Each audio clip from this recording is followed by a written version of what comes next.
السلام علیکم ورحمۃ اللہ وبرکاتہ۔ شداد کی جنت، کیا آپ نے شداد کی جنت کے متعلق کبھی پڑھا ہے؟ نہیں تو آئیے آپ کو آج شداد کی جنت کے متعلق کچھ دلچسپ و عجیب باتیں بتاتے ہیں۔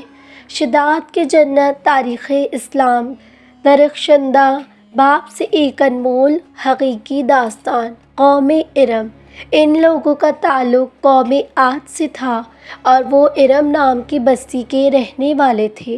وہ بستی بڑے بڑے ستونوں والی تھی۔ عماد جمع ہے عمد کی اور عمد کے معنی ستون کے ہیں۔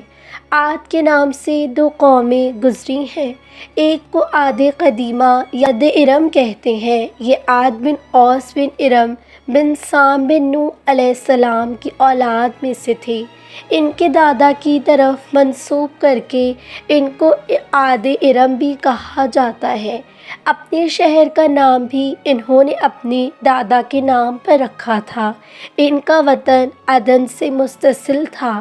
ان کی طرف حضرت ہود علیہ السلام مبعوث کیے گئے تھے، لیکن قوم عاد کی بدعمالیوں کے سبب جب انہیں تباہ کر دیا گیا تو حضرت ہود علیہ السلام حضر موت کی طرف مراجعت کر گئے۔ ان کی رہائش احقاف کے علاقے میں تھے۔ حضرت ہود علیہ السلام کی وفات یہیں پر ہوئی۔ احقاف میں بسنے والی اس قوم نے بہت ترقی کی۔ اللہ تعالیٰ نے اس قوم کو غیر معمولی قدر و قامت اور قوت عطا فرمائی تھی۔ ان میں ہر شخص کا قد کم از کم 12 گز کا ہوتا تھا۔ طاقت کا یہ حال تھا کہ بڑے سے بڑا پتھر جس کو کئی آدمی مل کر بھی نہ اٹھا سکیں، ان کا ایک آدمی ایک ہاتھ سے اٹھا کر پھینک دیتا تھا۔ یہ لوگ طاقت و قوت کے بلبوتے پر پورے یمن پر قابض ہو گئے۔ دو بادشاہ خاص طور پر ان میں بہت جاہ و جلال والے ہوئے۔ وہ دونوں بھائی تھے، ایک کا نام شدید تھا اور جو بڑا تھا، دوسرے کا نام شداد تھا جو اس کے بعد تخت نشین ہوا۔ یہ دونوں وسیع علاقے پر قابض ہو گئے اور بے شمار لشکر و خزانے انہوں نے جمع کر لیے۔ آدم ارم کا قصہ۔ شداد نے اپنے بھائی شدید کے بعد سلطنت کی رونق و کمال کو عروج تک پہنچایا۔ دنیا کے کئی بادشاہ اس کے باج گزار تھے۔ اس دور میں کسی بادشاہ میں اتنی جرأت و طاقت نہیں تھی کہ اس کا مقابلہ کر سکے۔ اس تسلط اور غلبہ نے اس کو اتنا مغرور و متکبر کر دیا کہ اس نے خدائی کا دعویٰ کر دیا۔ اس وقت کے علماء و مصلحین نے جو سابقہ انبیاء کے علوم کے وارث تھے، اسے سمجھایا اور اللہ کے عذاب سے ڈرایا تو وہ کہنے لگا جو حکومت و دولت اور عزت اس کو اب حاصل ہے، اس سے زیادہ اللہ تعالیٰ کی عبادت کرنے سے کیا حاصل ہوگا؟ جو کوئی کسی کی خدمت و اطاعت کرتا ہے یا تو عزت و منصب کی ترقی کے لیے کرتا ہے یا دولت کے لیے کرتا ہے۔ مجھے تو یہ سب کچھ حاصل ہے، مجھے کیا ضرورت کہ میں کسی کی عبادت کروں؟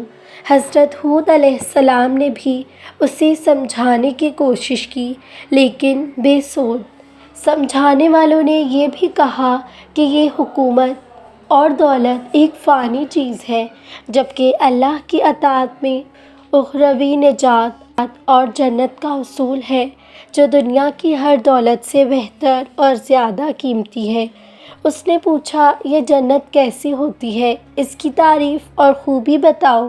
نصیحت کرنے والوں نے جنت کی وہ صفات جو انبیاء کرام کی تعلیمات کے ذریعے ان کو معلوم ہوئی تھی، اس کے سامنے بیان کی، تو اس نے کہا، مجھے اس جنت کی ضرورت نہیں، ایسی جنت تو میں خود دنیا میں ہی بنا سکتا ہوں۔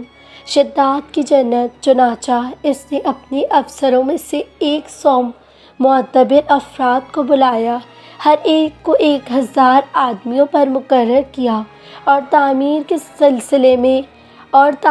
سلسلے میں ان سب کو اپنا نقطہ نظر اور سمجھ پسند سمجھا دی۔ اس کے بعد پوری دنیا میں اس کام کے ماہرین کو عدن بھجوانے کا حکم دیا۔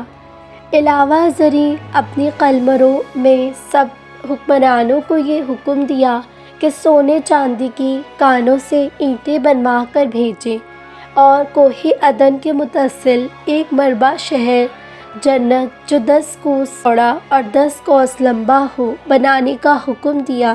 اس کی بنیادیں اتنی گہری کھدوائیں کہ پانی کے قریب پہنچا دی۔ پھر ان بنیادوں کو سنگ سلیمانی سے بھروا دیا۔ جب بنیادیں بھر کر زمین کے برابر ہو گئیں تو ان پر سونے چاندی کی اینٹوں کی دیواریں چڑھنی گئیں۔ ان دیواروں کی بلندی اس زمانے کے گز کے حساب سے 100 گز مقرر کی گئی۔ جب سورج نکلتا تو اس کی چمک سے دیواروں پر نگاہ نہیں ٹھہرتی تھی۔ یوں شہر کی 4 دیواری بنائی گئی۔ اس کے بعد 4 دیواری کے اندر 1000 محل تعمیر کیے گئے۔ ہر محل 1000 ستونوں والا تھا اور ہر ستون جواہرات سے جڑا ہوا تھا۔ پھر کیا، شہر کے درمیان ایک نہر بنائی گئی اور ہر محل میں اس نہر سے چھوٹی چھوٹی نہریں لے جائی گئیں۔ ہر محل میں حوض اور فوارے بنائے گئے۔ ان نہروں کی دیواریں اور فرش یاقوت، زمرد، مرجان اور نیلم سے سجا دی گئیں۔ نہروں کے کناروں پر ایسے مصنوعی درخت بنائے گئے جن کی جڑیں سونے کی، شاخیں زرد پتوں کے تھے۔ ان کے پھل موتی یاقوت اور دوسرے جواہرات کے بنوا کر ان پر ٹانگ دیے گئے۔ شہر کی دکانوں اور دیواروں کو مشک و زعفران اور عنبر و گلاب سے صیقل کیا گیا۔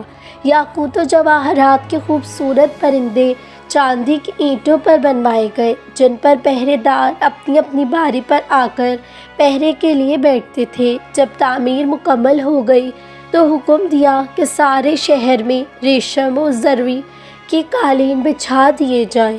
پھر نہروں میں سے کسی کے اندر میٹھا پانی، کسی میں شراب، کسی میں دودھ اور کسی میں شہد و شربت جاری کر دیا گیا۔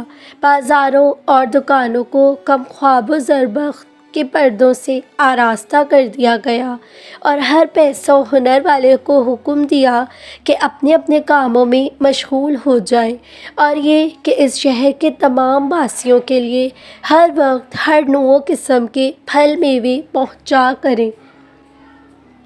12 سال کی مدت میں یہ شہر جب اس سجاوٹ کے ساتھ تیار ہو گیا تو تمام امر و رکان دولت کو حکم دیا کہ سب ہی اس میں آباد ہو جائیں۔ پھر شداد خود اپنے لشکر کے ہمراہ انتہائی تکبر اور غرور کے ساتھ اس شہر کی طرف روانہ ہوا۔ بعض علماء مصلحین کو بھی ساتھ لیا اور راستے بھر ان کے ٹھٹھاؤ و تمسخر کرتے ہوئے اس سے کہتا رہا، ایسی جنت کے لیے تم مجھے کسی اور کے آگے جھکنے اور ذلیل ہونے کا کہہ رہے تھے۔ میری قدرت اور دولت تم نے دیکھ لی۔ جب قریب پہنچا تو تمام شہر والے اس کے استقبال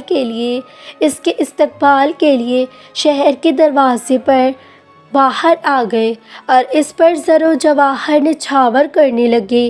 اسی ناز و داد سے چلتے ہوئے جب شہر کے دروازے پر پہنچا تو روایت ہے کہ ابھی اس نے گھوڑے کی رکاب سے 1 پاؤں نکال کر دروازے کی چوکھٹ پر رکھا ہی تھا کہ اس نے وہاں سے پہلے سے ایک اجنبی شخص کو کھڑے ہوئے دیکھا۔ اس نے پوچھا، تو کون ہے؟ اس نے کہا، میں ملک الموت ہوں۔ پوچھا، کیوں آئے ہو؟ اس نے کہا، تیری جان لینے آیا ہوں۔ شداد نے کہا، مجھ کو اتنی مہلت دے کہ میں اپنی بنائی ہوئی جنت کو دیکھ لوں۔ جواب ملا، مجھ کو حکم نہیں۔ کہا، چلو اس قدر ہی فرصت دے دو کہ گھوڑے پر اتر سکوں۔ جواب ملا، اس کی بھی اجازت نہیں۔ چنانچہ ابھی شداد کا 1 پاؤں رکاب میں اور دوسرا چوکھٹ پر ہی تھا کہ ملک الموت نے اس کی روح قبض کر لی۔ پھر حضرت جبرائیل علیہ السلام نے بڑے زور سے ایک ہولناک چیخ ماری کہ اسی وقت تمام شہر اپنی شان و سجاوٹوں کے ساتھ زمین میں ایسا سمایا کہ اس کا نام و نشان تک باقی نہ رہا۔ قرآن پاک میں اس کا ذکر اس طرح ہوا ہے۔ ترجمہ وہ جو ارم تھے بڑے اور شہروں سے اس کی مانند کوئی شہر و شان دار نہ تھا، کوئی شہر شاندار نہ تھا۔ پارہ نمبر 30 سورہ فجر آیات 7 سے 8۔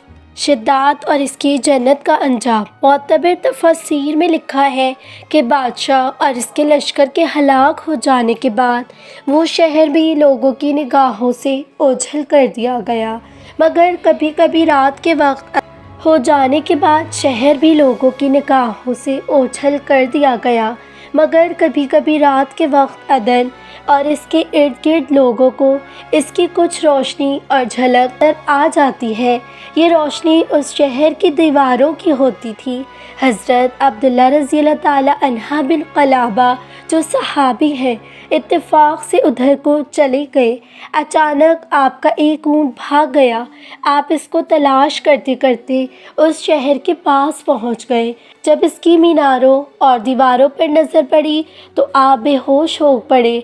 جب ہوش آیا تو سوچنے لگے کہ اس شہر کی صورتحال تو ایسی ہی نظر آتی ہے جیسی نبی کریم صلی اللہ علیہ وسلم نے ہم سے شدت کی جنت کے بارے میں بیان فرمائی تھی۔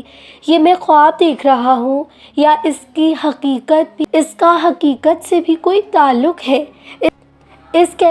اسی کیفیت میں اٹھ کر وہ شہر کے اندر گئے۔ اس کے اندر نہریں اور درخت بھی جنت کی طرح کے تھے، لیکن وہاں کوئی انسان نہیں تھا۔ آپ رضی اللہ تعالیٰ عنہ نے وہاں پڑے ہوئے کچھ جواہرات اٹھائے اور واپس چل دیے۔ وہاں سے وہ سیدھے اس وقت دارالخلافہ دمشق میں پہنچے۔ حضرت امیر معاویہ رضی اللہ تعالیٰ عنہ وہاں موجود تھے۔ وہاں جو کچھ مہاجران کے ساتھ پیش آیا تھا انہوں نے بیان کیا۔ حضرت امیر معاویہ رضی اللہ تعالیٰ عنہ نے ان سے پوچھا، وہ شہر آپ نے حالت بیداری میں دیکھا تھا کہ خواب میں؟ حضرت عبداللہ نے بتایا کہ بالکل بیداری میں دیکھا تھا۔ پھر اس کی ساری نشانیاں بتائیں کہ وہ عدن کے پہاڑ کو فلاں جانب اتنے فاصلے پر ہے، ایک طرف فلاں درخت اور دوسری طرف ایسا کنواں، اور یہ جواہرات یاقوت نشانی کے طور پر میں وہاں سے اٹھا لایا ہوں۔ حضرت امیر معاویہ یہ ماجرا سننے کے بعد نہایت حیران ہوئے۔ پھر اہل علم حضرات سے اس بارے میں معلوم حاصل کی گئی، کیا واقعی دنیا میں ایسا شہر بھی بسایا گیا تھا جس کی اینٹیں سونے چاندی کی ہوں؟ علماء نے بتایا کہ ہاں، قرآن میں بھی اس کا ذکر آیا ہے۔ اس آیت میں ارم ذات العماد یہی شہر ہے، مگر اللہ تعالیٰ نے اس لوگوں کی نگاہوں سے چھپا دیا۔ علماء نے بتایا کہ آن حضرت صلی اللہ علیہ وسلم نے بھی یہ فرمایا ہے کہ میری امت میں سے ایک آدمی اس میں جائے گا اور وہ چھوٹے قد سرخ رنگ کا ہوگا، اس کے ابرو اور گردن پر 2 تل ہوں گے، اور وہ اپنے اونٹ کو ڈھونڈتا ہوا اس شہر میں پہنچے گا اور وہاں کے عجائبات دیکھے گا۔ جب حضرت امیر معاویہ نے یہ ساری نشانی حضرت عبداللہ بن قلابہ میں دیکھی تو